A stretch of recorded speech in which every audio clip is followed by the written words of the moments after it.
Olá, Ecologia em Ação com mais um programa de interesse do joinvilense.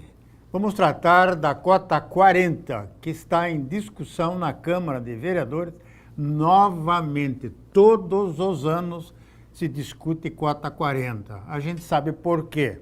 Cota 40, vocês têm uma limitação de uso dos morros de Joinville.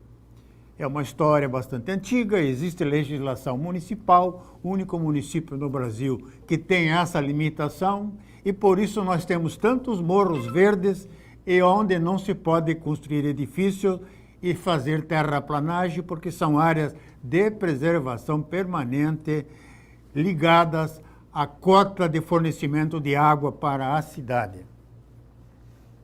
Então, vou mostrar para vocês o que é a cota 40, didaticamente, para que não só os novos vereadores que vão discutir a questão nas comissões e depois no plenário possam ter elementos técnicos para decidir em favor daqueles que votaram nesses vereadores. Cota 40, Joinville quer que permaneça em cota 40.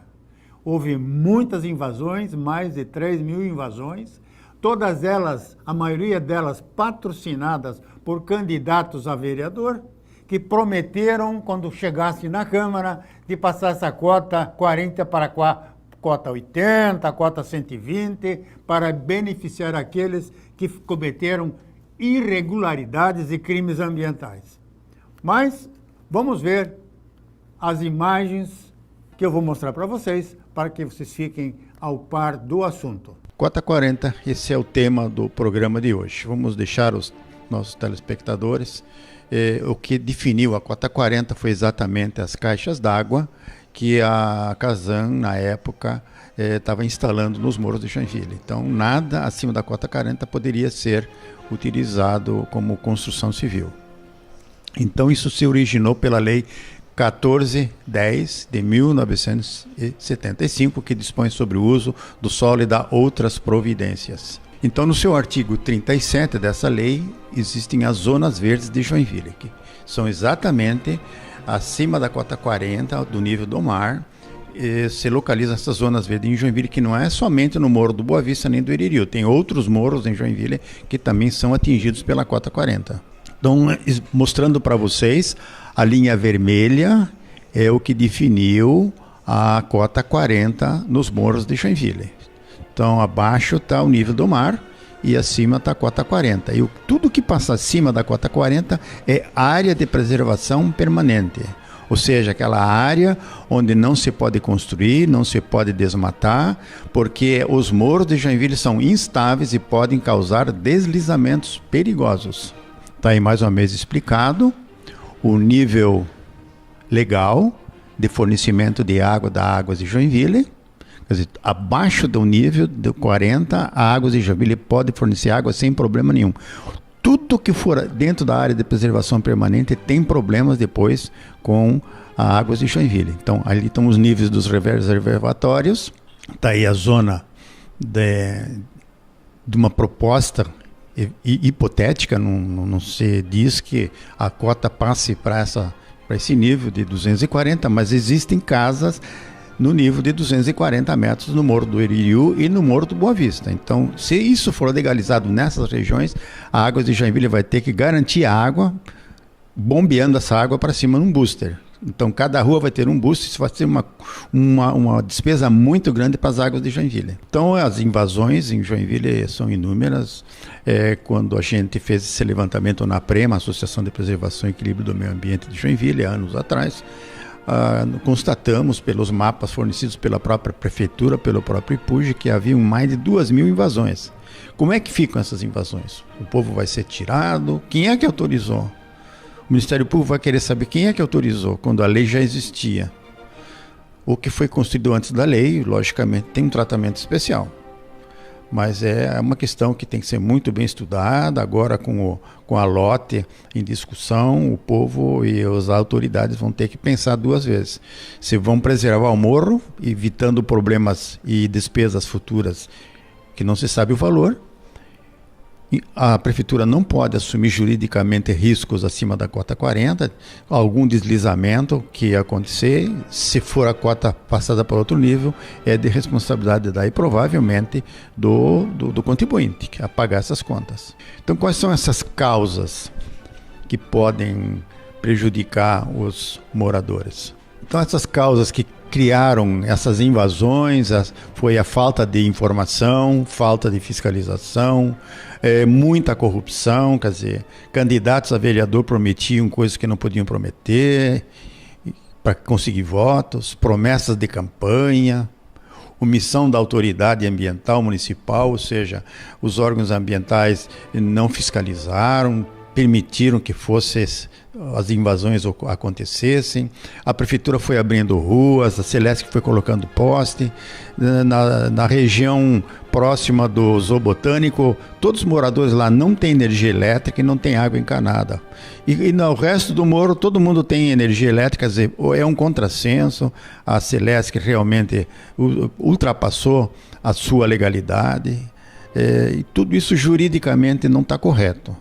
Falta total de fiscalização das câmaras de vereadores em 4 décadas. Os vereadores não fizeram o papel deles em fiscalizar.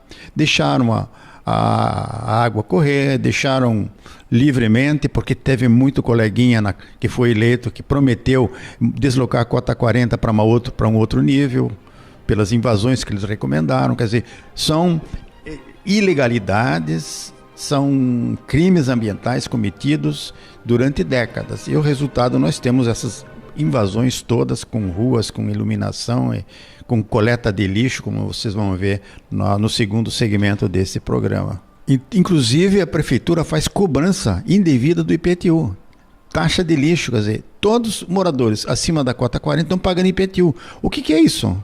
É uma zona que não podia construir, não podia ter que cobrar IPTU. Então, os danos que essa ocupação criminosa vem causando aos contribuintes podem ser relacionados da seguinte forma: a destruição da flora e da fauna, ou seja, quanto mais casa, menos passarinho, menos árvores, mais erosão, destruição dos recursos hídricos, todas as fontes e nascentes que tem no morro estão entubadas. Todo mundo chupa a água dessas fontes, quer dizer, a água não desce do morro mais, não lubrifica mais o rio Cachoeira. Ela, quando desce, já desce contaminada com esgoto. O esgoto não tem tubulação, corre morro abaixo o esgoto. Erosão, quer dizer, essas mexidas de trator nivelando os lotes provocam uma erosão muito grande. Tudo isso vem para a rua Helmut Falgater. Em anos de temporais e grandes chuvas, a prefeitura teve muita despesa em limpeza das ruas, o assoreamento dos rios, do rio Cachoeira, da Lagoa do Saguaçu, a queda da qualidade de vida, o morro acima da cota 40 deixa de prestar serviços ambientais, não controla mais a temperatura sobe muito. Então, já falamos que as ligações proibidas de energia elétrica também são danos que vai ter que ter uma reparação. A despesa com arruamentos, a prefeitura investiu em arruamento acima de uma cota que não podia. Já falamos na cobrança indevida do IPTU. Como é que vai cobrar IPTU de quem não tem escritura, de quem não pode construir, de quem invadiu? Não pode. Comprometimento do orçamento público com todos esses investimentos ilegais e não apropriados. E uma insegurança jurídica para todo mundo, tanto para a prefeitura como para os moradores acima da cota 40. No Morro do Iririú, então, é uma invasão que não tem tamanho. Não existem mais levantamentos. O IPUG tem essas informações. Isso os conselheiros da cidade deverão discutir e ver de que forma vai ficar essa situação, a insegurança jurídica. Nós estamos conversando então com os moradores. A dona Cleide é moradora aqui há quantos anos, dona Cleide? 4 anos e meio. A senhora é proprietária da casa? Sou. Uhum. A senhora tem uma escritura do terreno, alguma coisa assim? Não, só contrato de compra e venda. Esse contrato foi comprado de quem, essa casa? Do Amarildo. Do Amarildo? Uhum. Uhum. E esse contrato, a senhora pode pegar um financiamento e dar em garantia a sua casa? Não, não dá. Não dá para fazer nada. A senhora pode fazer muro, pintar casa, fazer reforma, pode fazer isso também? Pintar casa sim, mas fazer muro ou fazer uma cozinha de material, eles vêm e desmancham. Quem que desmancha? A prefeitura. A prefeitura Aham, desmancha. desmancha. Aham. Dona Cleide, a senhora tem um vizinho aqui que tentou, parece que, fazer uma construção.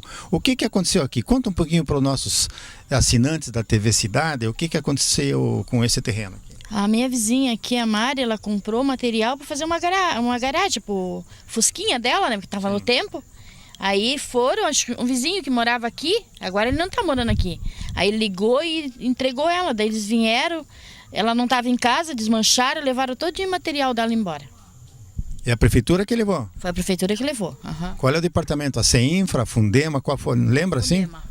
A Fundema. A Fundema que levou. Foi.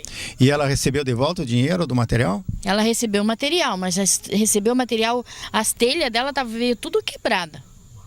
Eternite, né, que ela pegou, comprou, as Eternite veio tudo quebrada. E a senhora tem energia elétrica na sua casa? Tenho, aham. Tudo legalizado pela Celesc? Tudo pela Celesc, aham, tudo legalizado. Foi a Celesc que pôs os postes, colocou as luminárias nessa altitude aqui de 200 metros. Tudo legalizado, quer dizer que a senhora não usa vela para dentro de casa? Não, não uso vela, é luz mesmo. Foi a Celesc mesmo que colocou a luz aqui em cima. A senhora tem a água da onde? Da Casan? Da Águas de Joinville? Não, a água do morro, da mata. A água do Morro do Boa Vista. Aham, no Morro do Boa Vista. E esta água é de uma boa qualidade, dá para tomar ou tem que tomar ela fervendo antes? Como é que é? É, a água lá é de boa qualidade porque a gente limpa, a gente reserva bem o poço, né? A gente coloca remédio dentro do poço, daí a gente não ferve a água. É uma água bem limpinha. Quer dizer que nunca houve problema assim de diarreia, de problema por causa da água? Não, nunca houve problema nenhum por causa da água. A senhora já ouviu falar de que a Câmara de Vereadores aprovou uma lei modificando o uso do solo nessa região aqui? Inclusive, pelo que a lei falou e escreveu, de que haverá possibilidade aqui de um loteamento nessas regiões aqui do morro. A senhora já ouviu falar alguma coisa a respeito? É, eu já estou ouvindo falar porque deu na televisão esses dias, né? Que parece que eles iam remover nós para outro lugar. Agora eu não sei, eles não tomam nenhuma atitude, não vêm aqui nada, vêm falar com a gente. Daí a gente queria saber, né, como é que vai ficar, porque a gente não dá para fazer nada aqui, não dá para reformar uma casa, não dá para fazer nada. Então, se eles tivessem de tirar a gente, arrumar outro lugar para a gente ficar, a gente aceitaria. O presidente Fernando Krelink, da Câmara de Vereadores, já em maio do ano passado, de 2017, propunha aos vereadores uma discussão sobre a regularização dos terrenos acima da cota 40, terrenos irregulares, de ocupação irregular, criminosa inclusive, e que tem limitações de atendimento do serviço público. O Fernando, então, mostra para vocês aí o que ele estava propondo já no ano passado e continua propondo neste ano. A gente entende uma questão de coração mesmo, né? A situação daquelas famílias, como o vereador citou, muitas vivem de lampião ainda. Só que eu também entendo a questão que o seu Ninfo falou. Eu entendo que essa moção deveria ser feita com o intuito de solicitar à prefeitura a regularização daquele pessoal que ali está, para daí sim, regularizado, a gente poder solicitar tanto a luz como a água e assim por diante. Porque se a gente fizer aprovar uma moção solicitando que a prefeitura vai acabar não fazendo, porque está irregular. Só digo que uma moção solicitando à prefeitura a regularização, aí sim a gente tem o direito de solicitar que eles tenham esse tratamento. Porque hoje a gente vai pedir, vereador, a gente vai aprovar, mas a prefeitura não vai fazer. Assim encerro esse primeiro bloco sobre a cota 40 e convido-os para assistir a uma nova discussão em Joinville que diz respeito às palmeiras imperiais da rua Alameda Bristolin, que estão morrendo. Já temos aí 4, 5 palmeiras que perderam a copa e que estão morrendo e vão se decompor ou então tombar sobre a rua e os passeios lá embaixo. Mas aguardo você no segundo bloco.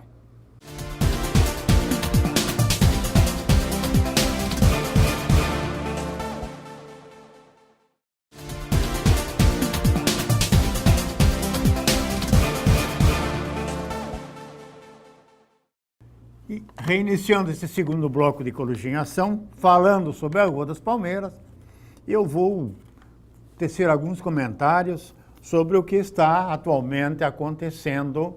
E as redes sociais estão discutindo com muita intensidade a morte das palmeiras, muitas pessoas perguntando o que é que está acontecendo, por que elas estão morrendo.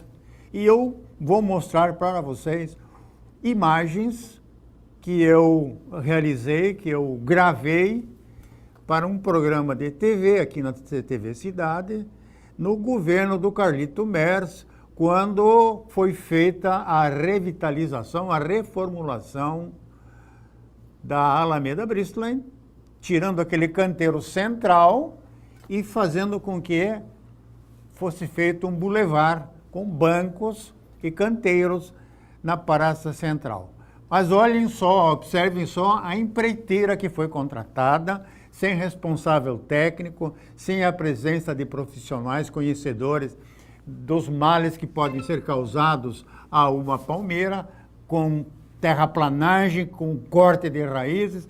As imagens vão mostrar para vocês o que aconteceu e vocês tirem as próprias conclusões.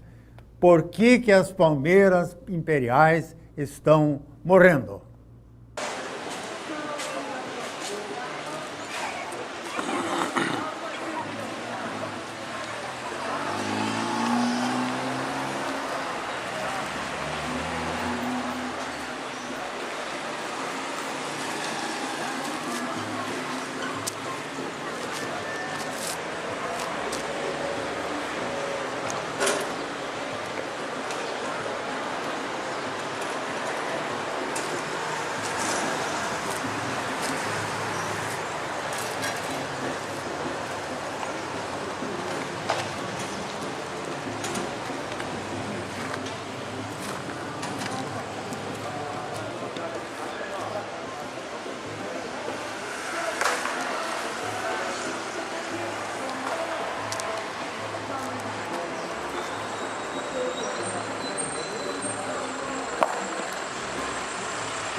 Concluindo assim este segundo bloco do Ecologia em Ação, onde nós mostramos imagens sobre a revitalização da Alameda Bristland, ou seja, a Rua das Palmeiras, também conhecida por muitos,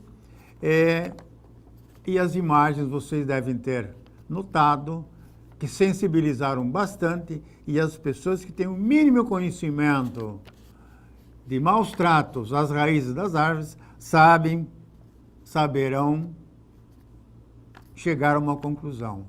Porque as palmeiras imperiais estão morrendo. Até o próximo programa Ecologia em Ação.